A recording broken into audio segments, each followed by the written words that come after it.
friend, Roger Christofferson here with another first listen review. That's right, it's the new Journey album, Freedom. It's been 11 years, can you believe that? 11 years since their last album. Didn't seem like it's been that long, but it is what it is. I just got this morning, just got done listening to it, and holy moly is it long, and there's a lot of songs, and there's a lot to say about this one, so I'm not going to waste too much time on each one, but wow, there's a lot to talk about on this album. I'm not one of these diehard, it's not Journey without Steve Perry type guys. I went into this with an open mind, because quite honestly, my favorite Journey stuff is actually pre-Escape, even though Escape is kind of my first introduction to the band. I kind of, middle school, kind of heard about them there after they were huge. It was early to mid 80s.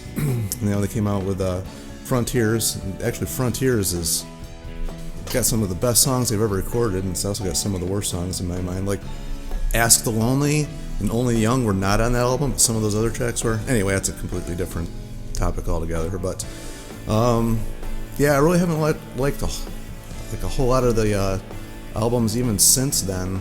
I wasn't a big fan of Raised on Radio and Steve Perry's return, and pretty much everything since then has been kind of eh. So the last album I actually kind of liked was Eclipse. I hope I didn't say Escape last time, but Eclipse with Arnell on that one. And I actually kind of liked that album. And the one before it I liked. Although nothing super huge. I shouldn't be expecting it, but there's nothing that really reached out and grabbed me on either one of those either. So I didn't go into this one expecting anything. I just went in with an open mind. And I guess it's worth mentioning that Randy Jackson actually plays bass on this album, and he was the one that played bass on Raised on Radio. It's the first album that Ross Valerie has not played on since. He didn't play on Raised on Radio, he played on the one after that. Randy Jackson of American Idol fame, but he's also been a huge producer and bass player his whole life. And it's funny because they have another artist on this album playing drums, who I'm not super familiar with. His name Narada Michael Walden, playing drums. He has a lot of writing credits on this album, and he's done a lot of producing, and his list of achievements is a mile long. So he's been around. These songs are all close to the 5-minute mark. There's a few, 3 or 4 of them that are 3.5 to 4 minutes, but the majority of these right around 5 minutes. The closing song's actually a little over 7 minutes. So this is a long album.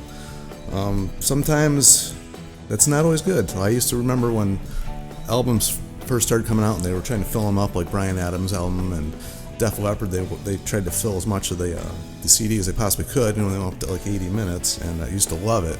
As time's gone on, it's not always a great thing. Sometimes there's just stuff that didn't need to be on there, and unfortunately this one kind of falls into that category, but I guess we'll just get to it. First song, Together We Run, kind of a mid-tempo-y type start to it. In fact, when I first put it on, the funny thing is, I thought I put it in the wrong CD because the singing on it sounded so much different than what I remember hearing from Arnell. It had a deeper, more raspy voice, and I had actually to look to make sure I put it in the right CD. And it was the right CD. It just didn't sound anything like what I was used to hearing from him.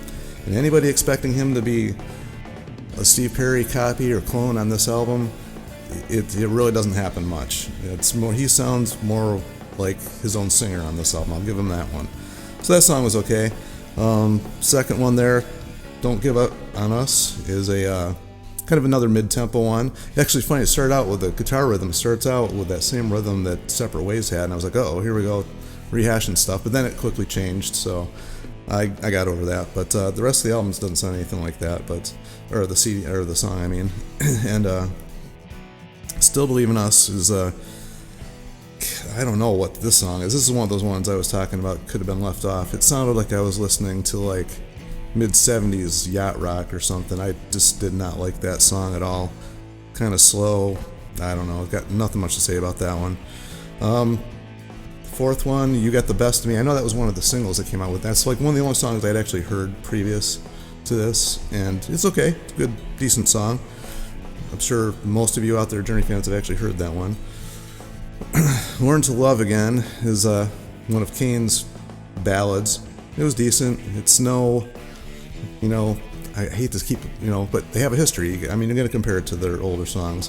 One thing I think the Journey is missing these days, and I'm not going to say it's missing Steve Perry's singing, but Steve Perry and Jonathan Cain together really had a great writing team. I think maybe that's something that's missing, because I've listened to Steve Perry's latest album and even previous albums, and I thought the same thing about his solo albums, that they were missing each other. There's a writing team. I mean, you have to have good songs. I mean, this production and playing and all that stuff is great, but you got to have good songs too. And some of these songs are good, but there's not too much here that's great, like we have had in the past from them. Sixth song, The Way We Used to Be. I can't even really remember what happened in that one. There's not much there to remember. I actually have nothing to say about that song.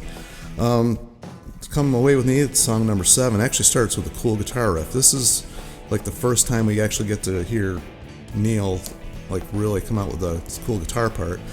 That's another thing I wanted to mention about this album. The mix on this, with all the people producing on it, you got Walden, the drummer there, and it's got like 3 producers on this album. I forget who they were. It was Neil Sean, Jonathan Cain, Neil Walden, they produced that. But you got Bob Clearmountain had his hand in part of this as well, and some other people that are mentioned. So there's a lot of people involved in the mixing and mastering. And with all that, you would have think it would have come up with a little bit more clear of a mix. But I tell you one thing I don't like is that guitar of Neil's is getting buried in the mix in a lot of these songs, and he's doing some killer guitar stuff on these songs. And unfortunately, when he does like the faster stuff, which he's known for, he's actually one of these guitar players that can come out with amazing melodic sing-along riffs and then shred immediately and go right back into that. But when he does the shredding stuff on here, it's just kind of lost. And it's not because of his playing, it's because the mix is really just muddy. I don't know how else to put it, but this song, actually, it's where it starts to pick up. It's good rocker. That's actually the first rocker we get on this whole thing.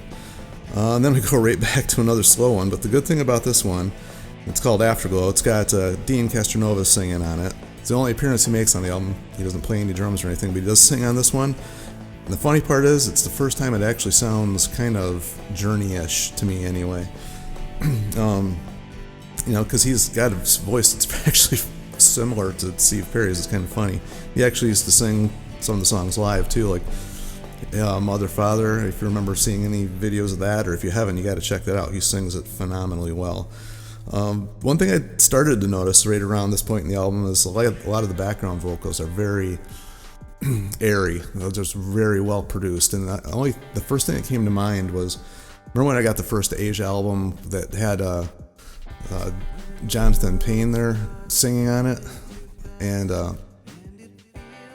it had that weird background, that production style, and it didn't sound anything like the other Asia. And I remember it had that weird production, just really airy vocals. That's just the first thing that popped into my head anyway. I said Jonathan Cain. I don't think he just goes by John Payne, but anyway, then we go into another rocker, which was what the heck was that one called? Let It Rain. Yeah, that one's actually pretty cool. It's actually got a cool rhythm style. And it's funny, when I heard this one, the first band that popped into mind was Toto, like in their Kingdom of Desire era. And it had that, even got that production sound even, which that's a compliment on my part. I love Toto. It's one of my favorite bands as well. And that one really was memorable. It's kind of funny. Halfway through this album is where it starts picking up and starts getting better. It's definitely not front-loaded. You hear about a lot of bands front-loading. They're almost all the big songs, and actually this album's kind of backwards. This is where it starts kicking in.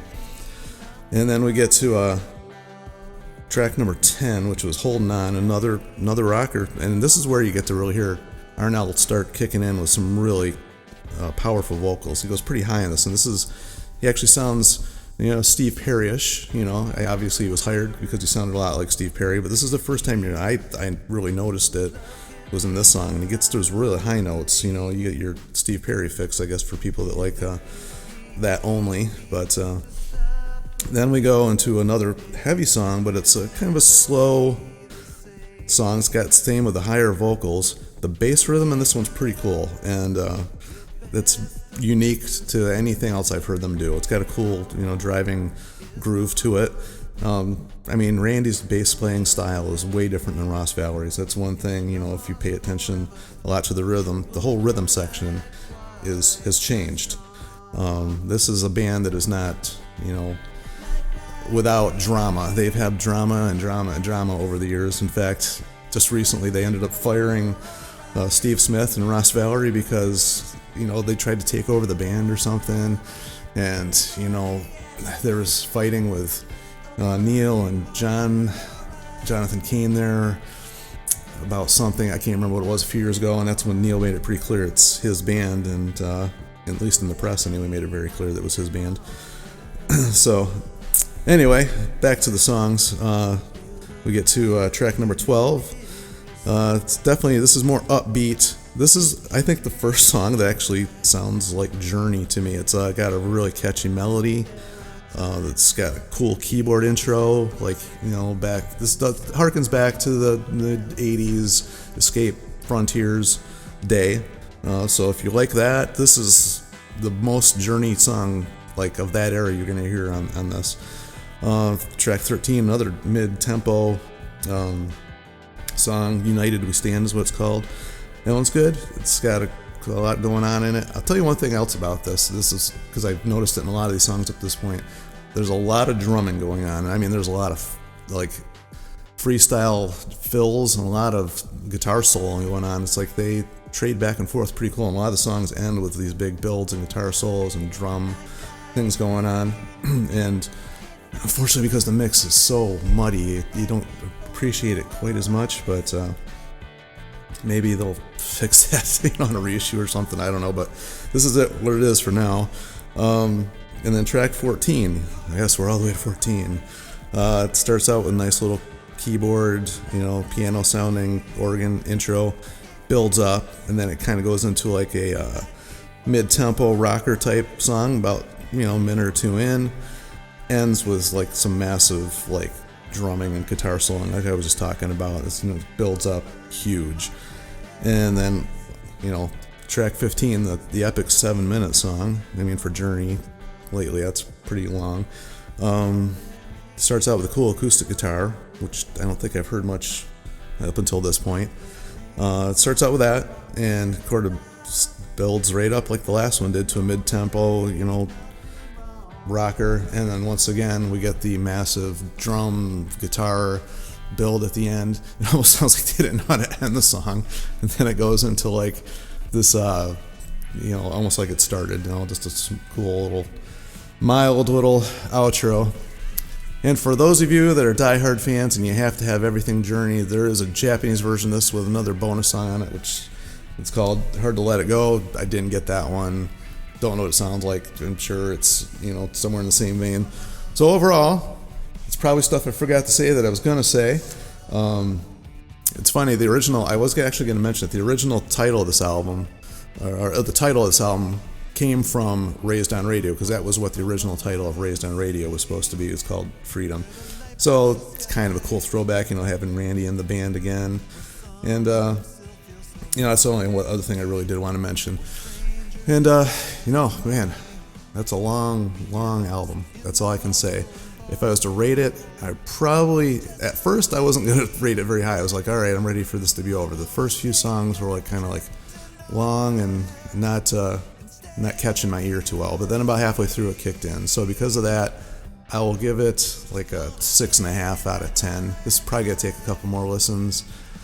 If I can, I might be skipping songs on this one. Unfortunately, it's not the greatest Journey album of all time. It's hard to beat what they did in the past. But if you go into it with an open mind, which I tried to do, there are some really good songs on here.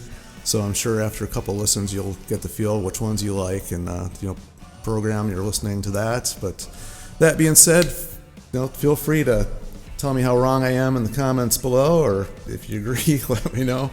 And what's your favorite Journey stories, songs, albums, moments, whatever. Let me know in the comments below. Subscribe, all that fun stuff. I am excited to have a new Journey album, so that's cool. I probably will be listening to this throughout the day. But that's my first impression of it. Tell me what you guys think. Talk to y'all later.